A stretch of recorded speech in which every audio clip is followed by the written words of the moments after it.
안녕하세요. 노무 컨설팅은 퀵데이터 김동윤입니다. 이번에는 전 시간에 이어서 측정 도구와 조작적 정의에 대해서 이제 살펴보겠는데요.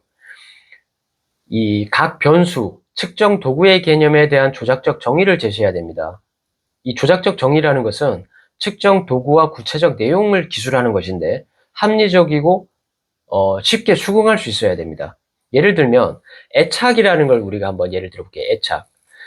애착이라는 건 뭡니까? 개인이 자신과 가장 가까운 사람에 대해서 느끼는 강한 정서적 유대관계이죠. 이거는 뭡니까? 개념적 정의라는 겁니다. 개념적 정의. 그런데 이 애착이라는 것은 우리가 측정하기가 어렵죠. 그리고 추상적이죠. 그래서 여러 가지 질문들을 만들어 놓고 이걸 통칭해서 애착이라고 한다라고 합니다. 그런데 여러분, 애착이라는 건 연구 대상에 따라 다 틀려져요. 그 조작적 정의가. 왜냐하면 개념적 정의는 맞습니다. 정서적 유대관계.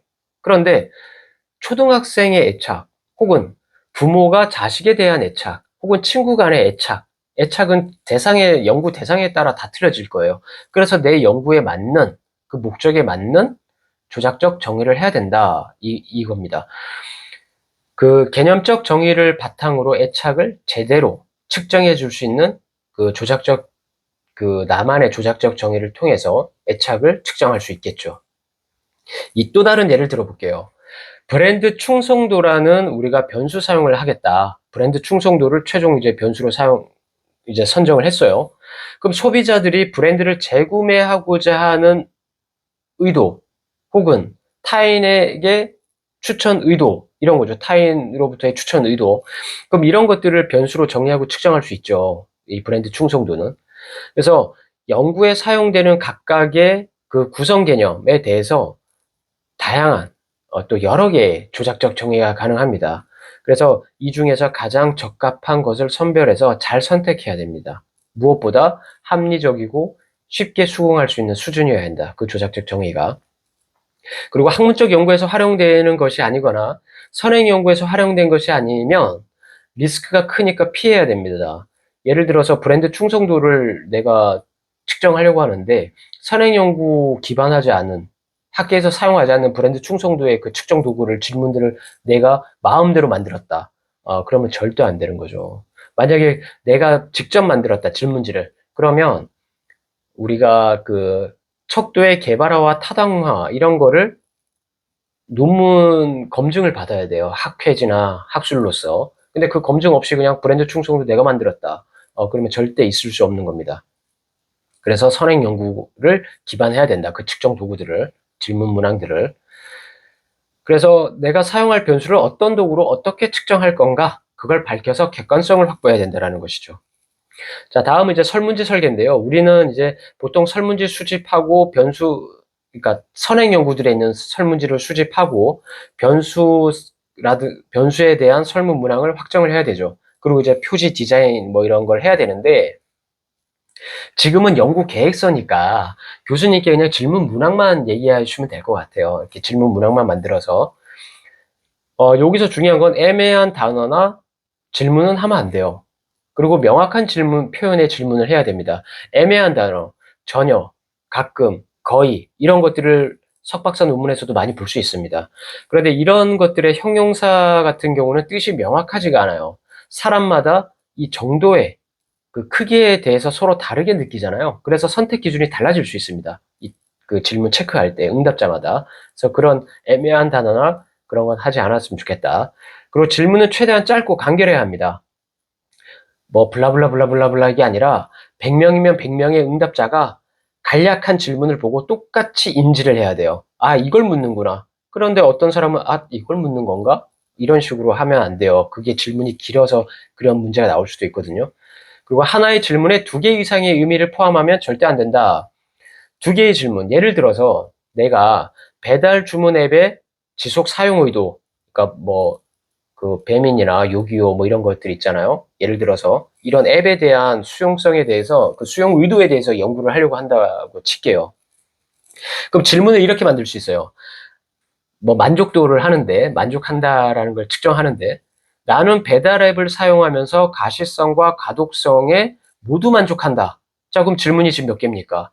가시성과 가독성 두 개를 물었어요. 하나의 질문에. 그러면 절대 안 된다라는 거죠. 어떤 사람은 난 가시성은 좋은데 가독성은 아닌데? 라고 할 수 있어요. 그쵸? 그 이럴 때는 무엇에 답해야 될지 불명확하죠. 그래서 이렇게 하면 안 됩니다. 가시성은 뭡니까? 눈에 그 앱에 UI, UX에 눈에 띄는 정도고, 가독성은 글이 얼마나 잘 읽히냐를 알아보는 정도잖아요. 그래서 전혀 다른 거잖아요. 그래서 그렇게 두 가지 질문을 혼용해서 쓰지 마셔라. 일반일 대상일 경우에는, 그러니까 우리 그 연구 대상이 일반인 대상으로 수집을 할 때, 질문을 수집할 때는 전문적 용어는 안 하면 좋을 거예요. 대표적으로 이제 학위 논문, 석박사 논문이나 이런 데서 보면 질문에 어떤 변수, 어떤 변인, 어떤 속성, 이런 걸 쓰는데, 그런 건 일반인들이 잘 알 수가 없어요. 그리고 애매하죠. 그래서 그런 어려운 질문, 그리고 또 어떤 일반인 대상인데 그 전문 업계에서만 쓰는 용어들, 그런 것도 가급적이면 쓰지 말아야 한다. 알 수 없는 용어들을 쓰면 안 된다. 그리고 가시성과 가독성이 좋은 설문지 디자인인데, 이거는 뭐 연구 계획서에는 당장은 필요 없겠죠. 나중에 본 논문, 참고 그 설문 부록에는 그래도 좀 그럴싸하게 갖춰야겠죠. 왜냐하면 요즘은 오프라인 설문을 잘 안 받습니다. 온라인 설문을 받기 때문에요. 자, 다음은 이제 가설 검증 통계 분석인데, 검증 목적은 우리가 이제 검증 목적에서 출발할 때 어떤 분석을 하냐면 기술 통계는 이제 정규성 검증. 정규성 검증은 여러 가지 이제 분석 방법이 있는데, 크게 외도와 첨도를 확인합니다. 그리고 신뢰도를 확인하고 타당도를 확인하는데, 타당도에는 탐색적 요인 분석과 확인적 요인 분석을 씁니다. 물론 이제 타당도에는 여러 가지 타당도가 있어요. 대표적으로 두 가지의 요인 분석을 사용한다. 그리고 관계를 검증하겠다. 그러면 어떤 영향을 미칠 것이다. 어떤 구조적 영향 관계가 있는가. 이런 걸 알아볼 때는 상관관계 혹은 회귀 분석, 그리고 이제 구조 방정식, 이런 것들을 알아볼 겁니다. 그리고 차이 어떤 비교, 이것도 영향 검증, 이온 배치 분석 이상은 영향을 볼 수 있는 건데, 크게 뭐 T-테스트, T 검증, 카이 스퀘어 검증, 그리고 아노바, 그러니까 분산 분석도 이제 종류가 여러 가지죠. 그리고 뭐 공분산 분석 이런 것들이 있는데, 일반적으로 뭐 저 석사도 요즘은 카이스퀘어나 티테스로는 검증하기가 조금 애매해요. 그래서 이런 것들은 그냥 일부의 그냥 통계적 분석 방법이다라고 생각을 하셔야 될 것 같습니다. 그래서 이런 것들이 이제 분석 방법이다라는 것입니다. 자, 그리고 이제 마지막으로 지도교수 연구계획 컨펌을 받아야 되잖아요. 그러면 내가 연구계획서를 만들어서 가면 교수님께서 오케이 하면 좋은데, 안타깝게도 거의 그렇지가 않아요. 어떤 학과에서는 프로포절로 갖고 와라 라고 하는데, 보통 프로포절로 이제 하면 20에서 50페이지 정도를 작성을 해야 돼요. 그런데 그게 아니라 내 연구 계획서, 연구 방향을 잡기 위해서 이거는 지도 교수님께만 컨펌 받으면 되잖아요. 그래서 그냥 PPT 기준으로 개조식으로 그냥 간략하게 한 10페이지에서 뭐 한 15페이지 이내로 간략하게 설명할 수 있는 연구 계획서를 만드는 게 좋습니다.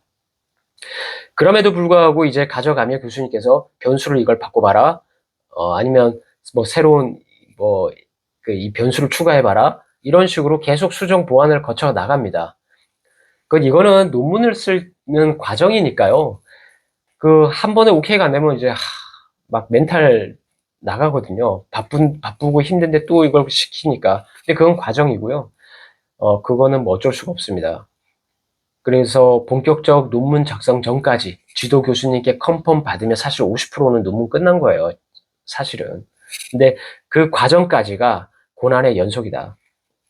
그리고 저는 이제 많은 석박사 분들께 논문 연구 모형을 2개 정도를 가져가라고 하거든요. 근데 뭐 전혀 다른 연구 모형을 가져가면 조금 괴리감이 클 텐데, 변수가 너무 많아서 이 변수를 분할해서 이런 것도 있고 이런 것도 있다. 그래서 교수님, 이 두 가지를 잡아봤는데 교수님께서 지도를 좀 부탁해 드립니다. 그럼 교수님께서 두 가지의 연구 모형을 가지고 이 변수 이러면서 서로 어떤 대화가 되겠죠. 그죠? 그래서 이런 것들이 좀 필요하고, 뭐 굳이 2개는 아니어도 됩니다. 하나를 가져가셔도 되고요. 두 개를 가져가면 약간 성실성적인 면에서도 인정을 받지 않을까요? 아니면 여러분들도 어쨌든 그만큼의 논문을 보시는 거잖아요. 두 개의 모형을 잡는다라는 것 자체가 그만큼의 많은 그 참고 문헌들을 본다는 거니까 두 개 정도 잡는 것도 나쁘지 않습니다. 그리고 무엇보다 지도 교수님께 내가 연구 계획서를 초안을 가지고 갔을 때 이 설명할 때 명확해야 돼요. 연구 모형을 딱 띄워놓고 이거 설명을 해 보시죠 그랬는데 이거에 대해서 갸우뚱갸우뚱한다. 명확하지 않고 자신감이 떨어진다. 그럼 교수님께서 이거 급하게 어디서 급조해서 만들어 왔구나. 그냥 막 짜집게 해서 갖고 왔구나라고 판단을 하겠죠. 그래서 명확하고 내 연구 모형에 대해서만큼은 확실하게 자신감을 가지고 설명할 수 있어야 됩니다. 그리고 이 연구 계획서는요. 우리가 집을 지을 때 설계도가 있잖아요. 빌딩을 지을 때 설계도 없이 우리가 지을 수 없잖아요. 이 설계도와 같은 겁니다. 그래서 이 설계도가 잘 내가 처음부터 짜임새 있게 잘 만들어 놓으면 교수님께 보여주는 거 이상으로 내가 나중에 실질적으로 논문 작성을 하는 데 있어서 효율적인 극대화를 시킬 수 있습니다. 그래서 여러분들께서 이제 연구 계획서를 이렇게 작성을 하는데 저희가 앞으로 논문에 사용되는 여러 가지 이제 그 내용들을 함께 지금은 이제 크게 다뤘고요. 실질적으로 논문 쓰는 방법, 또 변수 선정, 주제 선정, 또 통계적 검증 방법, 뭐 이런 것들을 다양한 이제 그 내용들로 계속적으로 여러분에게 이제 말씀을 드릴 테니까요. 너무 부담 갖지 마시고, 그 연구 계획서 잘 작성하고 우리가 논문 꼭 학위 취득하자. 이 목표를 가지고 이렇게 하셨으면 좋겠습니다. 자, 지금까지 연구 계획서 간략하게 살펴보았습니다. 네, 감사합니다.